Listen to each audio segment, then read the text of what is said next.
Good evening. In this program, we will analyze the situation in Afghanistan where many attacks have taken place in the recent past. Terrorist attacks, violence, devastation, bomb blasts have become synonymous with Afghanistan, and this has been continuing for more than 3 decades. The violence is not only between pro and anti-government forces, that earlier it was between Taliban and the US, but it is also on the lines of sectarian violence. But there is also sectarian violence, and violence is also on the lines of the race. That is right, on the lines of the race, and we will try to explain it also. Hazara is a minority community in Afghanistan who have been consistently persecuted, attacked for many decades. Primarily because of the reason they follow Shia sect of Islam and they have got distinct facial features. Yesterday, in a suicide attack in Dash-e-Barchi area of western Kabul, 19 people died, most of them girl students.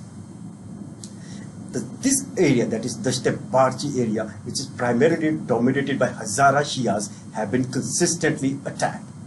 Recently, Islamic State, that is Daesh, has claimed responsibility for these kind of attacks, and attacks have taken place not only at the government schools but also at hospitals, even at the institutions run by the Hazara community.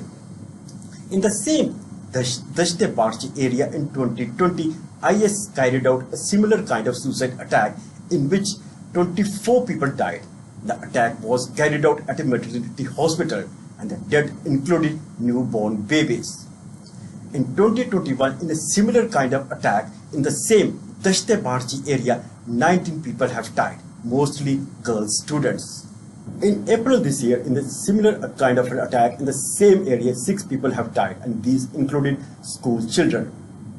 Hazaras have been consistently persecuted and attacked not only by the Islamic State but also by the Taliban. According to the Human Rights Watch report, 700 people have died in 13 attacks last year. Hazaras are attacked because they are Shias, and according to the reports, just mere mentioning and calling them infidel, that is kafirs, is enough to provoke attacks by the cadre of IS. Now, as per the history, the first major genocide of Hazaras took place in 1890. This was carried out by the then who was called emir of Afghanistan, that is Abdul Rahman Khan.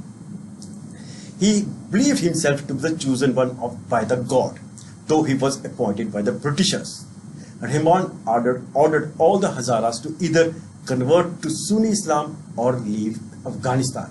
But since Hazaras resisted, they were massacred. Hazaras were forced to leave Afghanistan. Many migrated to Iran, where it is believed 5 lakh migrated at that point of time. Around the same number migrated to Pakistan, and they got settled in Balochistan areas. They were displaced from their land, and they were also sold as slaves in Afghanistan. The operation, the genocide which was carried out against Hazaras by the emir, was perpetrated by the British money and the arms that were given by the British, because Abdul Rahman Khan was appointed by the Britishers. In a similar manner, what is happening now in Afghanistan is that the weapons which are being used against Hazaras and other sects are those which have been left out by the US troops after they left Afghanistan. It is important to note here that how deep this religious divide is, that in 1998, 8,000 Hazaras were massacred by the Taliban at Mazar-e-Sharif.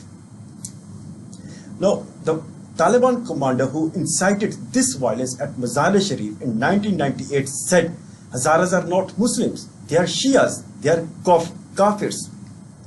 Now, it shows how deep the anti-Shia ideology is embedded in Taliban.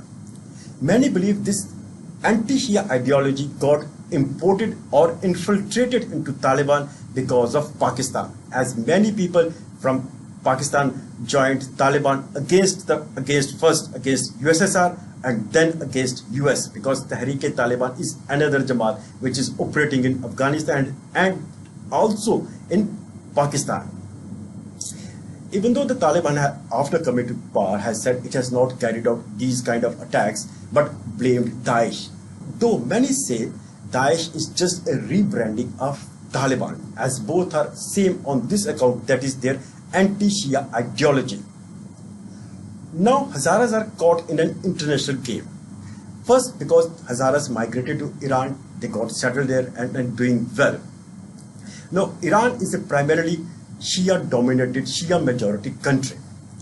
On the other hand are Saudis and Emirs of the Gulf. These Emirs and Saudis have funded Sunni Taliban. Now there's an international tussle going on, as we all know, between Saudis and Iran because of who for a quite long time. Now Hazaras have been caught in this international game also. There is a point of view pointing towards this direction. As we have earlier mentioned that the anti-Shia ideology got embedded into Taliban, it reflects how deep the divide there is in Pakistan also. In January 2021, 11 coal miners of Hazara community were shot dead by terrorists of Dash-e-Barchi. The grieving families of Hazara said they will not bury the dead till Prime Minister Imran Khan, then Prime Minister Imran Khan, visits them. Imran Khan refused and had even said he can't be blackmailed on this account. This evoked sharp criticism.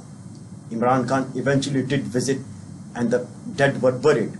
He at that point of time had said this is a handiwork of about 35 to 40 terrorists of Dash-e-Barchi who he had said have now got assimilated into Taliban and also into the Daesh. Imran Khan had then said there is a system in place to check them, but till now it is not seen on the ground what kind of system he is pointing out. According to a recent report given by an international organization, 4,000 Shias have died in sectarian violence in Pakistan in the span of 7 years. The attacks have intensified further in the last 2 years in Pakistan itself.